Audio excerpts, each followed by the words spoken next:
सगळ्या भावांना आणि बहिणींना. हो का भाऊ बहिणीनं सारं पांढरं पीठ गेलं वाया डोक्यात. दाजीच्या बिझनेसने पार मी पांढरी शिपट होती या. काय सांगावा.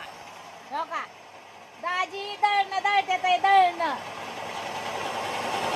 भारी वाटतं एकदम भारी मस्त पैकी आपला स्वतःचा बिझनेस तिकडे चालू घरी तिकडे चालू. तर भाऊ बहिणीनं मसाल्याची मिरची ही आता निसून ठेवलेली आहे आणि 2 दिवसात आपला म्हणजे आता उद्या कुरिअर पाठवायला गेल्यावर अख्खा दिवस जायचा. तर उद्या कुरिअर पाठवायला जायचं आहे आपल्याला. ज्या भावा बहिणींच्या ह्या दुसऱ्या म्हणजे प्लेट मधल्या जी ऑर्डर होत्या त्या आता उद्या आपण टाकून देणार आहे सगळ्याच्या कुरिअर. तर आता ही तिसऱ्या ऑर्डरची तयारी आपल्याला करायची मसाल्याची.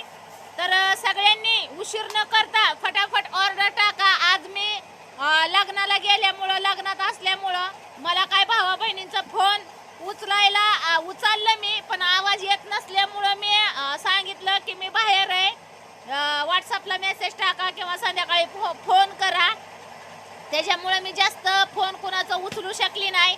त्याच्याबद्दल सगळ्यांचं माफी मागते की फोन उचलू शकली नाही मी बाहेर.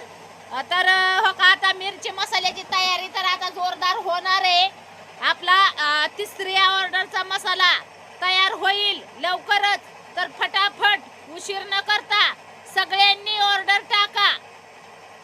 म्हणजे ज्या भावा बहिणींना पाहिजे मसाला गावाकडचा स्वाद घ्यायचा आहे गावाकडची चव घ्यायची त्यांनी उशीर न करता ऑर्डर टाका आणि मसाल्याचा गावाकडच्या मसाल्याच्या गावरान मसाल्याचा स्वाद घ्या. भोलेनाथ गावरान मसाला गावाकडचा. तर चला आता दाजींला दिलेलंच आहे काम ते काय दळणं दळायचं.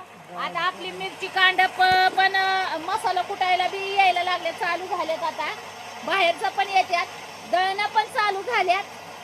होय दाजीचा दिवसाचा रोज निघतोय म्हणायचं. आता दाजीला बी काम झालं आता घरी बसल्या. होय बघा आता दाजींनी तुमच्या 2-3 दळणं दळून ठेवले ते पण पांढरं शिपट होत आहे पिठाने. काय सांगावं.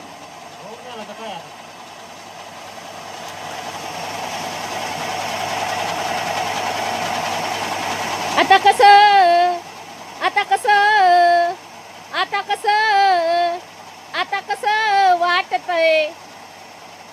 भारी भारी वाटत आहे एकदम भारी. जीवनात येऊन पहिल्यांदा दाजी स्वतःचा बिझनेस करायला लागलेला आहे ती बी लय उशिरा म्हातारपणात.